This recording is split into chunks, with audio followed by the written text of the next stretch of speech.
Welcome, everyone, to another episode of our podcast. Today, we have a legendary figure from ancient history, Spartacus, joining us. Spartacus, thank you for being here. I'm glad to be here.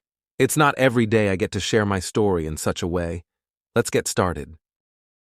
Spartacus, you're most famously known for leading the slave revolt against the Roman Republic. Can you tell us about your early life and what led you to become a gladiator? I wasn't born a gladiator, no one is. My early life is shrouded in uncertainty, but most believe I was born in Thrace, in the territory of what is now Bulgaria.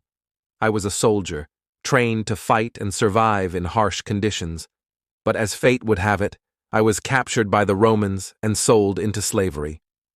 From there, I ended up in a gladiatorial school in Capua. Being a gladiator wasn't glamorous, not like some of the stories you've heard. It was brutal, dehumanizing. We fought for the entertainment of others, risking our lives while the wealthy watched from their comfortable seats. I wasn't content with that life, and it wasn't just me. Many of my fellow gladiators felt the same way, trapped, like animals in a cage, without any hope of freedom.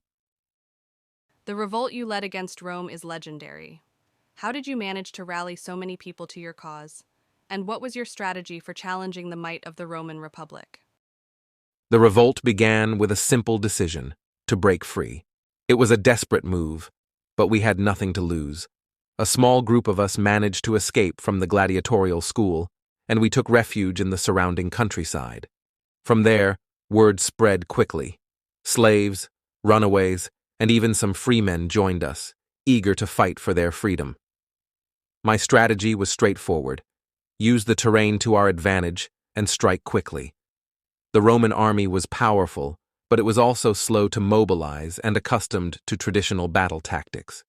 We, on the other hand, were light, mobile, and motivated by the prospect of freedom. We struck where they least expected, using guerrilla tactics to outmaneuver them. Our numbers grew rapidly, and at our peak, we had tens of thousands of people in our ranks. But it wasn't just about numbers. It was about the spirit of the people. We were fighting for something greater than ourselves, for a chance to live as free men and women.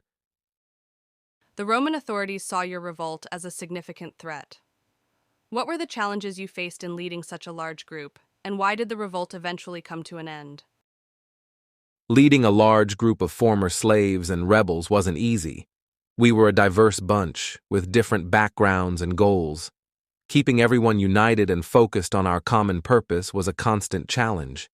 There were disagreements about strategy, about where to go, about whether to stay and fight or escape to safer lands. The Roman Republic saw us as a threat to their order and stability. They eventually mobilized their legions to crush us, led by capable generals like Crassus and Pompey. Despite our successes, we couldn't hold out forever against the overwhelming force of the Roman army. They were determined to end our rebellion, and they had the resources and organization to do it. The revolt came to a brutal end at the Battle of the Siler River. We fought valiantly, but we were outnumbered and outmaneuvered. Many of my fellow rebels were captured and crucified along the Appian Way, a grim reminder of Rome's power and their intolerance for dissent. Your story has become a symbol of resistance and the fight for freedom. What do you hope people take away from your story, and what advice would you give to those who face oppression or injustice? My story is one of courage and defiance. I stood up against a powerful empire, not just for myself, but for everyone who was trapped in a life they didn't choose. If there's one thing I hope people take away, it's this: never accept injustice, no matter how formidable the odds. Freedom is worth fighting for, even if it means sacrificing everything. To those who face oppression or injustice, I'd say this: find your allies, those who share your struggle and your vision. Stand together, because there's strength in unity. And remember, even the mightiest empires can fall if enough people stand against them. But also, choose your battles wisely. The path to freedom isn't always straightforward, and sometimes it requires patience and strategic thinking. Fight with courage, but also with wisdom, and know that your actions can inspire others to seek a better world. Thank you for sharing your incredible story and insights with us today. It's been an honor to have you on our podcast, and we look forward to exploring more remarkable stories from history with you in the future. Keep questioning, keep fighting, and never give up on the pursuit of freedom. Farewell.